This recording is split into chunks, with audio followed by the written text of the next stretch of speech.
तो ये हमारा जो प्रोडक्ट लिक्विड एंड कैप्सूल, हमारी कंपनी 2 तरीके से प्रोडक्ट लेकर आई है। एक हमारे ये 2 वेरिएंट में है, एक हमारा लिक्विड में है जो आप बच्चों को भी दे सकते हैं, आगे सारी आपको डिफरेंस बताया जाएगा, और दूसरा हमारा कैप्सूल्स फॉर्मेट में भी है। बहुत सारे लोगों के दिमाग में क्वेश्चन होगा, इस लॉकडाउन के टाइम पे हम बात कर रहे हैं इम्यूनिटी, लेकिन आज ये कंपनी फीलिंग लेकर क्यों आई? हम हमेशा से 10-12 दिन से बस इम्यूनिटी पे ही बात कर रहे हैं। आज ये फीलिंग लिक्विड एंड कैप्सूल्स हम आपके लिए इसलिए लेकर आए हैं क्योंकि 2016 में यूएस में एक सर्वे किया गया। उस सर्वे के अकॉर्डिंग अनीमिया अगर किसी को होता है, खून की कमी अगर किसी को होती है, तो वो पर्सन की इम्यूनिटी को भी अफेक्ट करता है, उसको बीमारियों से लड़ने की जो उसकी ताकत है उसको भी कम करता है। अब हम सबसे पहले समझते हैं अनीमिया के बारे में एक सिंपल सी चीज। आज अनीमिया को एक बहुत बड़ा रीजन बोला जाता है, बहुत सारे लोगों की डेथ का भी कारण ही अनीमिया को बोला जाता है। और सबसे शॉकिंग फिगर क्या है, इंडिया में हर एक दूसरी लेडी वो अनिमिक है, खून की कमी देखी जाती है। तो अगर बात करें माय डियर फ्रेंड, एक अनीमिया एक बहुत बड़ा कारण हो गया है।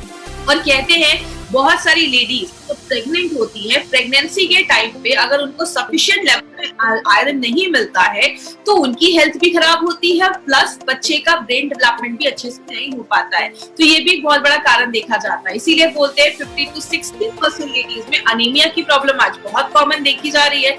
और कुछ हमारी लाइफ के ऐसे भी टाइम आते हैं जहाँ पे कमी देखी जाती है, जैसे लेडीज जो उनकी एक अभी पीरियड्स चल रहे हैं, मेंस्ट्रुअल चल रहा है, तो उस टाइम पे बहुत सारी लेडीज की कमी देखी जाती है। स्पेशली प्रेगनेंसी के ड्यूरिंग बहुत सारी लेडीज में खून की कमी देखी जाती है। और बच्चे जब छोटे होते हैं, अर्ली चाइल्डहुड में भी बहुत सारे बच्चों में आज खून की कमी, अनीमिया की प्रॉब्लम आज बहुत कॉमन हो रही है। इसी पे एक सर्वे देखा गया, उसमें बोला जाता है जो भी बच्चे 5 साल से छोटे हैं उनमें लगभग 67.5 मतलब 70% अप्रोक्सीमेटली जो बच्चे हैं उनमें अनीमिया की प्रॉब्लम देखी जा रही है। और बोला जाता है अगर कम एज में बच्चों में खून में कमी देखी जाती है तो उनका जो ब्रेन डेवलपमेंट है वो अच्छे से नहीं हो पाता है, उनकी लर्निंग एबिलिटी जो है, सीखने की जो इच्छा है, पढ़ने में जो मन है, वो सब बहुत कम लगता है। तो बच्चों में बचपन से अगर ये प्रॉब्लम हो तो आगे चलकर सीरियस प्रॉब्लम में भी कन्वर्ट हो सकता है। लेकिन बात करें, सबसे पहले समझते अनीमिया, हमने ये वर्ड सुना है, इसका मतलब क्या होता है?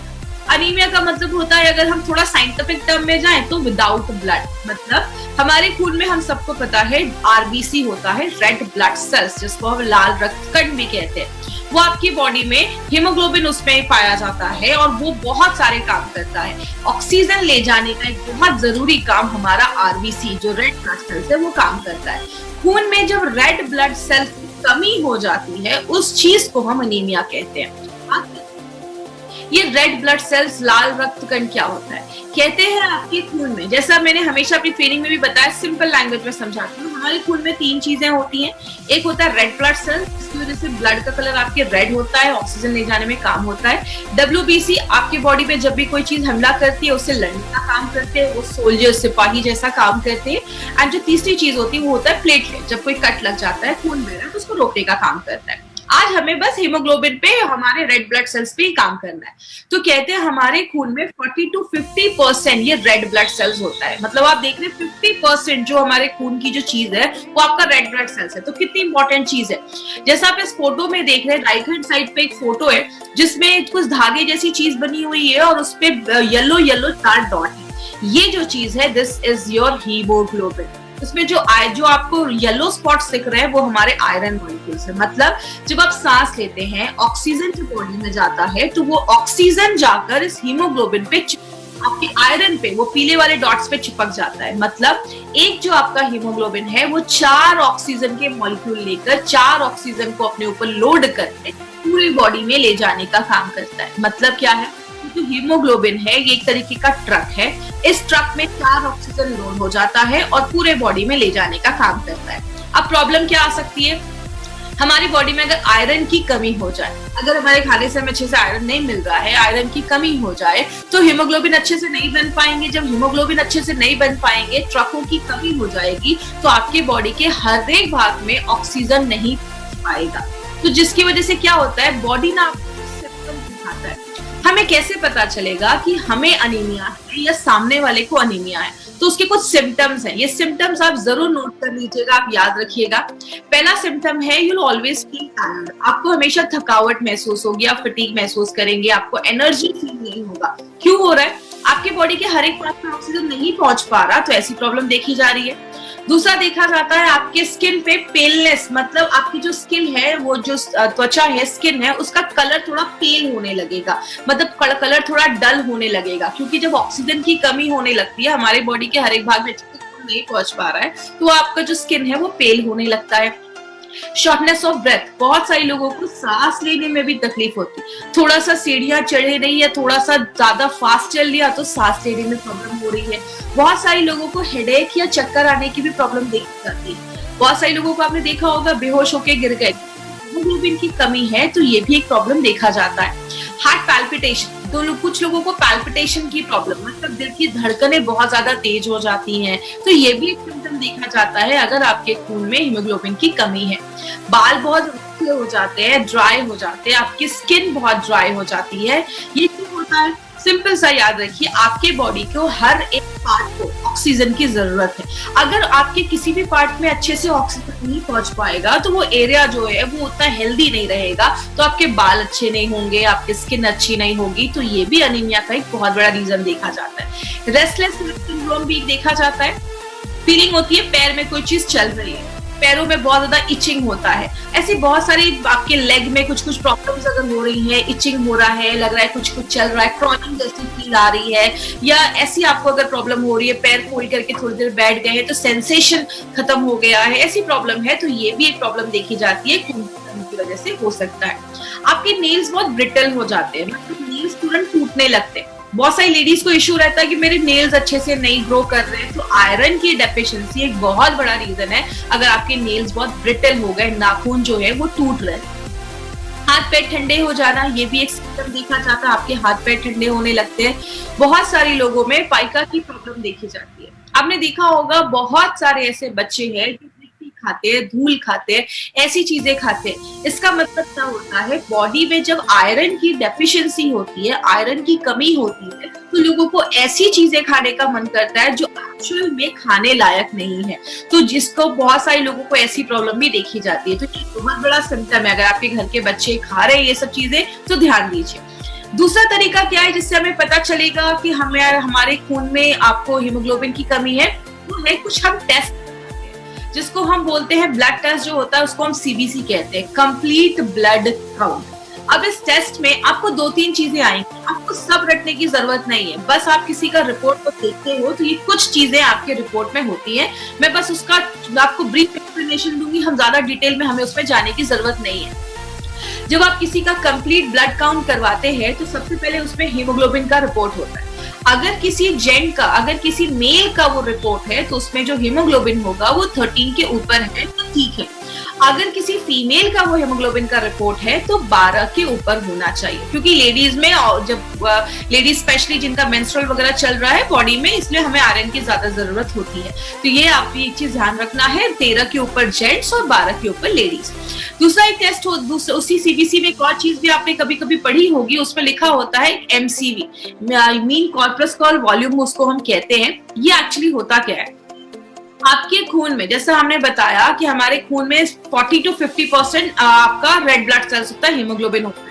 तो इस टेस्ट के थ्रू हम ये पता कर पाते हैं कि आपके ब्लड में एक्चुअल में आरबीसी का अभी कितना वॉल्यूम है, जिससे हमें पता चलता है। अगर ये कम है किसी के रिपोर्ट में तो हम कह सकते हैं कि इसको अनीमिया की प्रॉब्लम है। एक टेस्ट और होता है, उसी में एक रिपोर्ट और आती है, इसको हम टीआईबीसी कहते हैं। इतना आपको डिटेल में रटने की जरूरत नहीं है, बस चीज याद रखिएगा, अगर किसी का टीआईबीसी बढ़ा हुआ है, टोटल आयरन बाइंडिंग कैपेसिटी बढ़ी हुई है, इसका मतलब बॉडी में जो आयरन की बाइंड होने की कैपेसिटी है, आपके हीमोग्लोबिन पे जब आयरन जुड़ता है तो ही ऑक्सीजन ले जाने का काम करता है, वो अगर बढ़ा हुआ है तो आपका जो बॉडी में आयरन जो है खून में कम होता है। इसीलिए बहुत सारे लोगों में ये भी सिम्टम है कि अगर टीआईबीसी आपका बढ़ा हुआ है तो आपको अनीमिया की, खून की कमी की प्रॉब्लम देखी जाती है। कहते हैं अनीमिया, कारण तो बहुत सारे, 400 से ज्यादा तरीके के अनीमिया हमारी बॉडी में होते हैं, लेकिन आपको इतनी अंदर तक जाने की जरूरत नहीं है, इतना डिटेल में जाने की जरूरत नहीं है। हमें मेन चीज पे क्या फोकस करना है, आयरन डेफिशिएंसी। अगर किसी के बॉडी में खून की कमी आयरन की वजह से हो रही है, मतलब खाने में आयरन की कमी की वजह से हो रही है, हमें उस पर फोकस करना है। क्योंकि अनीमिया बहुत सारे कारण की वजह से होता है, सिकल सेल भी होता है जो खानदानी हेरिडिटी होता है, विटामिन B12 की भी कमी की वजह से देखा जाता है, बीमारियों की वजह से भी खून की कमी देखी जाती है। बट हमें एक ही चीज पे फोकस करना है, हमारे खाने में अगर आयरन की कमी है, उसकी वजह से अगर आपको अनीमिया हो रहा है, तो उस पे हम आज बात करेंगे। तो सबसे पहले अनीमिया का मेन कारण क्या है, रेड ब्लड सेल्स, हीमोग्लोबिन की कमी होता है। बात करें कारण, सबसे पहला आपके खाने में जब आयरन विटामिन B12 की कमी हो जाती है तो हम कहते हैं कि हमें अनीमिया हो गया है। दूसरी चीज, कभी कभी आंतों का कुछ डिसऑर्डर हो जाता है, इंटेस्टाइनल डिसऑर्डर हो जाता है, तो आप जो खाना खा रहे हैं, आपका जो स्मॉल इंटेस्टाइन है वो आपका खाना जो है, न्यूट्रिएंट जो है, पौष्टिक तत्व है जो है, उसको एब्जॉर्ब नहीं कर पा रहा है, तो ये भी एक सिम्टम देखा जाता है। प्रेगनेंसी के टाइम पे अगर कोई लेडी प्रेग्नेंट है, उसने अच्छे से आयरन नहीं लिया, या फॉलिक एसिड्स में जो रिकमेंड किया जाता है, अगर उन्होंने नहीं लिया तो आगे चल के बच्चे की ग्रोथ पे असर पड़ता है और माँ पे भी असर पड़ता है। बहुत सारे केसेस में अगर आपको कैंसर है, किडनी का फेलियर है, या और भी अगर कोई सीरियस प्रॉब्लम होती है, उसमें भी हमारी बॉडी का जो हीमोग्लोबिन है वो इफेक्ट होता है। और फैमिली हिस्ट्री है, देखिए अगर कभी कोई अनीमिया का पेशेंट है, क्योंकि आज मुझे पता है क्वेश्चन आंसर में बहुत सारे लोग बोलेंगे सिकल सेल अनीमिया में दे सकते हैं क्या, क्योंकि हर ट्रेनिंग के बाद मुझसे 2-4 लोग ही जरूर पूछते हैं। तो सिकल सेल अनीमिया में आपको नहीं जाना है, ये इम्यूनिटी का प्रॉब्लम है।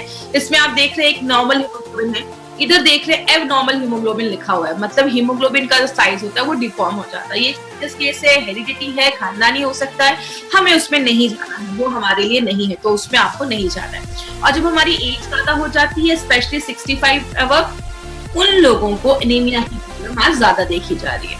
हम कैसे रोक सकते हैं? सबसे पहला, अपने खाने में अच्छे से आयरन लीजिए, जो भी चीजें आपको आयरन प्रोवाइड करती हैं, पालक खाइए, जो लोग नॉनवेज वगैरह खा रहे हैं वो भी खा सकते हैं, ब्रोकली वगैरह, ये बहुत सारी चीजें हमें आयरन रिच डाइट होती है, तो आप वो अगर अपने डाइट में प्रॉपरली लेते हैं, आयरन की कमी से हम बच सकते हैं।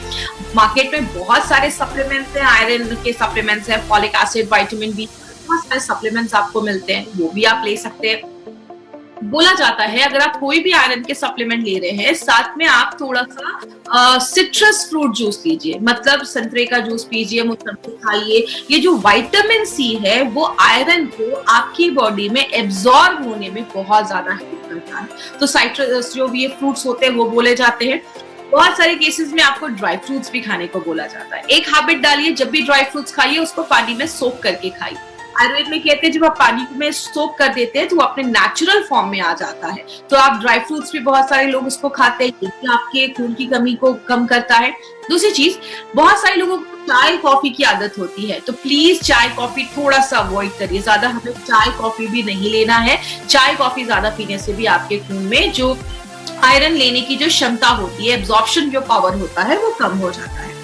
लेकिन हमें आज सप्लीमेंट लेने की जरूरत क्यों हो रही है? कहते हैं आयरन तो सबके लिए जरूरी है, चाहे वो बच्चा हो, चाहे वो लेडीज हो, लड़का हो, लड़की हो, प्रेग्नेंट लेडीज हो या ब्रेस्ट फीडिंग मदर्स हो, सबको आयरन लेने की जरूरत है। बट सबकी रिक्वायरमेंट अलग अलग होती है। अगर कोई लेडी है जो प्रेग्नेंट है उसको ज्यादा है, कोई ब्रेस्ट फीडिंग है जो बच्चे को दूध पिला रही है उनको और भी ज्यादा है, कोई लेडीज जो अपनी मेंस्ट्रुअल फ्लो में है, मेंस्ट्रुअल साइकिल जिनका भी चल रहा है, जिनकी एज यंग है अभी, उनको आयरन की ज्यादा जरूरत है। कहते हैं हमारे खाने की हमें 40% ही आयरन मिल पा रहा है। लेकिन अगर बात करें मार्केट का, जो मार्केट, ऐसा नहीं है कि मार्केट में कोई आयरन आपको सप्लीमेंट्स नहीं मिलेंगे, मार्केट में भरे पड़े हैं आयरन के सप्लीमेंट्स। लेकिन उनकी प्रॉब्लम क्या है?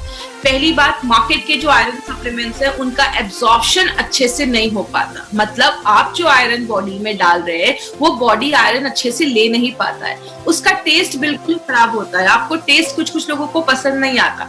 और सबसे बड़ी प्रॉब्लम जो मार्केट के आयरन सप्लीमेंट्स में होती है वो आपके लूज मोशंस कर सकता है, आपके पेट में आपको उलझन हो सकती है, डायरिया जैसा प्रॉब्लम हो सकता है, बहुत सारे और भी स्टमक इश्यूज को और क्रिएट कर देता है और भी बढ़ा देता है। और बहुत बड़ी जो एक प्रॉब्लम आती है मार्केट के आयरन सप्लीमेंट्स में, आपके स्टूल को काला कर देता है। क्यों काला कर देता है? आप आयरन ले रहे, बॉडी जब उसको एब्जॉर्ब नहीं कर पाएगा तो आयरन आपके स्टूल से जब बाहर निकलेगा तो आपके स्टूल को ब्लैक भी कर देता है। जैसे बहुत सारे लिमिटेशंस हो जाते हैं मार्केट के आयरन सप्लीमेंट्स और टॉनिक में। अब बात एलिमेंट्स वेलनेस के लिए क्या किया? आपको पता है एलिमेंट्स वेलनेस हर एक प्रोडक्ट का एक सोल्यूशन लेकर आता है। मार्केट में जो भी प्रोडक्ट अवेलेबल है उससे कुछ डिफरेंट कॉन्सेप्ट पे हमारे प्रोडक्ट आते हैं, जो उनमें ड्रॉबैक्स है उसको क्लियर करते हुए हमारे प्रोडक्ट्स यूनिक तरीके से लाए जाते हैं। अब एलिमेंट्स वेलनेस में हम दो तरीके से लाए हैं, एक कैप्सूल्स के फॉर्मेट में और एक लिक्विड के फॉर्मेट में। बात करें एलिमेंट्स वेलनेस का नाम, जो एलिमेंट्स वेलनेस का हमारा ये आयरन सप्लीमेंट है, इसका नाम हमने फीलिंग लिक्विड एंड कैप्सूल क्यों रखा है? फीलिंग लिखने के पीछे मतलब क्या है? केमिस्ट्री अगर आपने पढ़ा होगा, बचपन में जब हम केमिस्ट्री पढ़ते थे हम एक एटॉमिक चार्ट याद करते थे, हाइड्रोजन हीलियम, तो उसमें हमने पढ़ा था कि आयरन को शॉर्ट में हम Fe लिखते हैं। तो Fe का मतलब होता है आयरन। और फेरोजोन क्या है आगे मैं आपको बताऊंगी। फेरोजोन में भी Fe तो हमने Fe से दो चीजें देखी, एक Fe का मतलब आयरन और दूसरा Fe का मतलब फेरोजोन। आप Fe के आगे आप दो रॉड देख रहे होंगे, आयरन रॉड को सिंबलाइज करता है।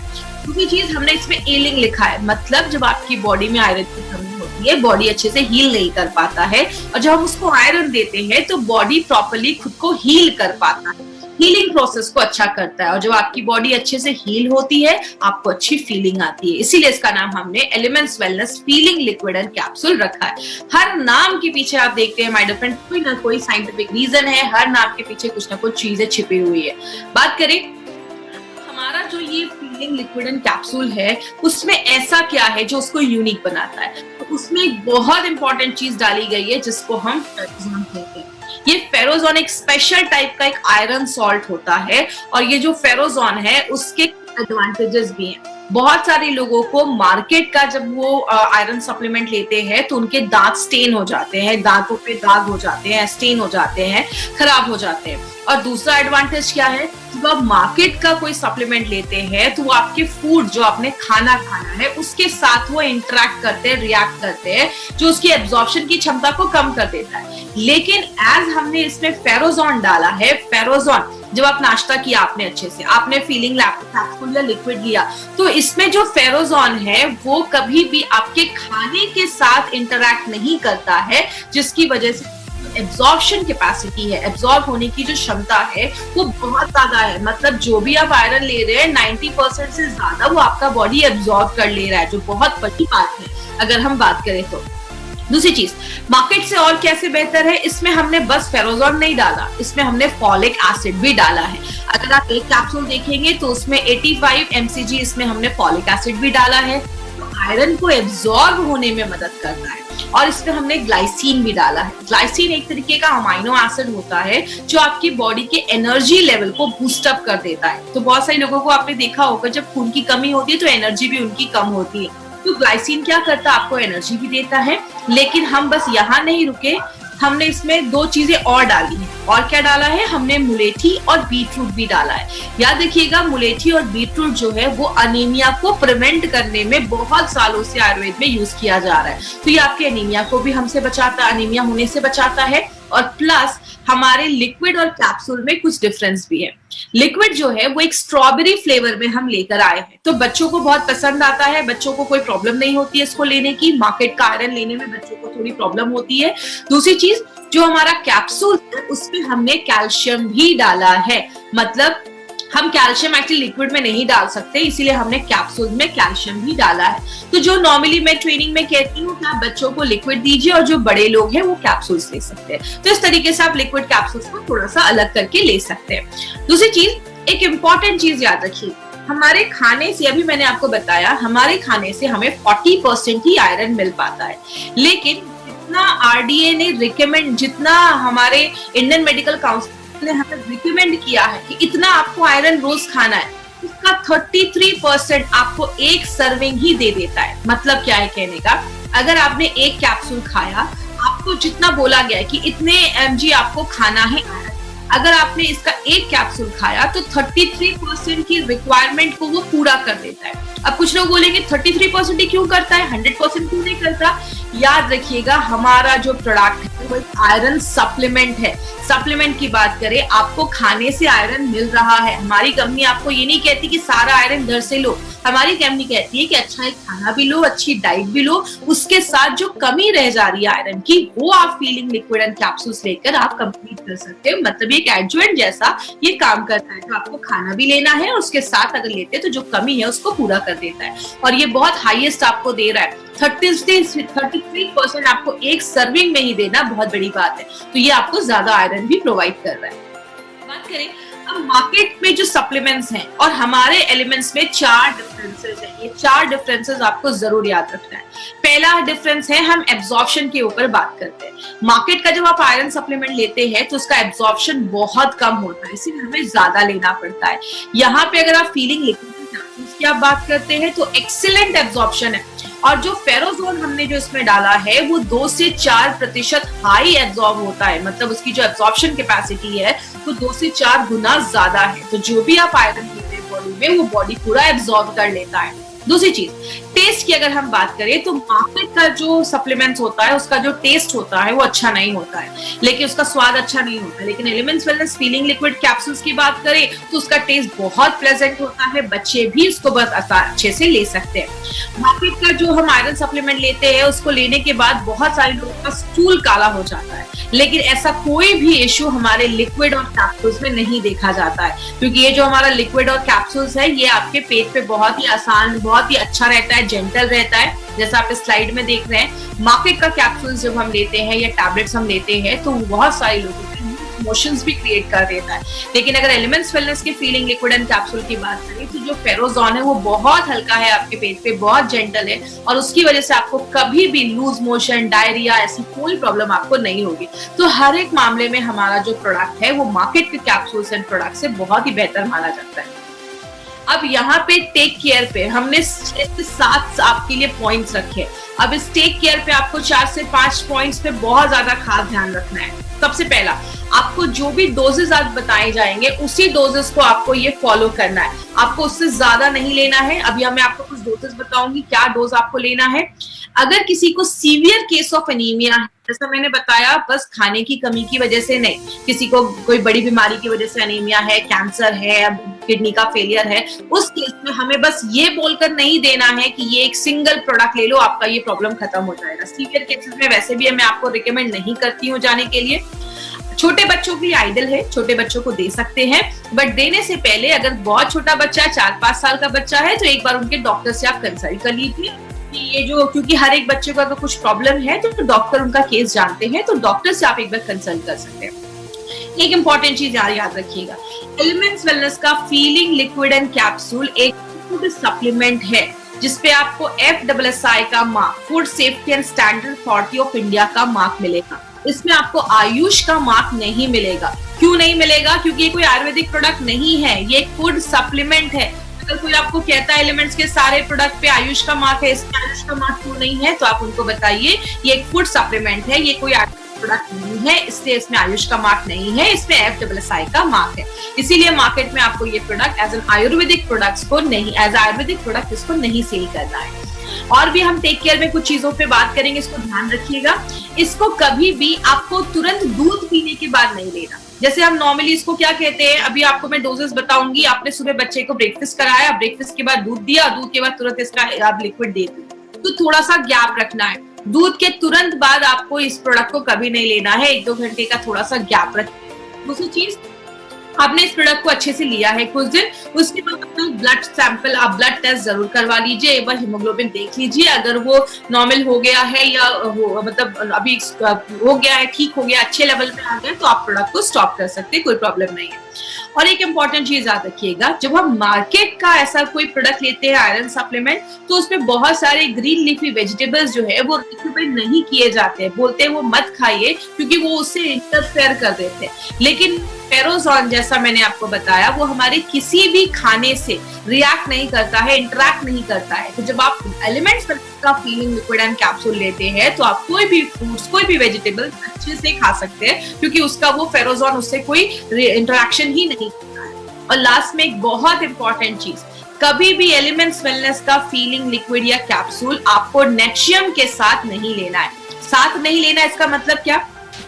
आयरन और कैल्शियम को जब हम साथ में लेते हैं तो जो कैल्शियम है वो आयरन की एब्जॉर्प्शन को कम करता है, अगर आपने ये दोनों सप्लीमेंट साथ में स्टार्ट किया है तो आपको क्या करना है, फीलिंग को आप हमेशा सुबह में लीजिए, नाश्ता करने के बाद लीजिए, और रात में आप कैप्सूल्स ले सकते हैं। एटलीस्ट 1 घंटे का मिनिमम गैप तो दोनों के बीच में जरूर रखिएगा। तो ये एक इंपॉर्टेंट पॉइंट याद रखना है, फीलिंग का नेशियम और अपना फीलिंग का एलिमेंट्स का अपना फीलिंग, ये दोनों साथ में आपको नहीं लेना है। आयरन और कैल्शियम साथ में नहीं लेना है, सुबह शाम ले सकते हैं। अब हम बात करेंगे, कुछ लोगों का ये भी क्वेश्चन होता है कि कब तक लेना है। नारायणा सर का कहना है कि एक जो डब्बा है वो उस पे 60 कैप्सूल्स है, 2 महीने का डोज है, तो आप 2 महीने तक लगातार लीजिए, 2-3 महीने तक, उसके बाद चाहे तो आप स्टॉप कर सकते हैं और एक बार हीमोग्लोबिन टेस्ट करवा सकते हैं। तो इस तरीके से आप इसको ले सकते हैं। ये एक सप्लीमेंट है, फूड सप्लीमेंट है, आपको इसको हमेशा भी ले सकता है, बट थोड़ी देर बाद आप एक गैप जरूर कर दीजिए। डोजेस क्या होंगे, अगर आपको कोई प्रॉब्लम नहीं है, आप एक हेल्दी पर्सन भी हैं, तो भी आप तो अपनी लाइफस्टाइल में इसको सुबह 1 कैप्सूल भी अगर आप ले लेंगे तो काफी है।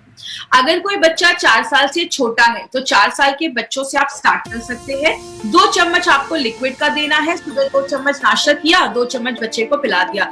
छोटा बच्चा है 4 से 15 साल का तो 1 चम्मच दीजिए, 5 ml ही, और अगर अडल्ट लोग हैं तो आप 2 चम्मच ले सकते हैं। अगर कोई लैक्टेटिंग मदर है तो उनको 2 कैप्सूल्स लेना है और 2 बड़े चम्मच, मतलब दोनों को साथ में नहीं लेना है, या तो 2 कैप्सूल्स दीजिए या 2 बड़े चम्मच आपको लेना है। अगर कोई प्रेग्नेंट लेडी, नॉर्मल जितनी भी लेडीज है वो 1 कैप्सूल भी लेंगी चलेगा, या 1 बड़ा चम्मच भी लेंगी तो चलेगा।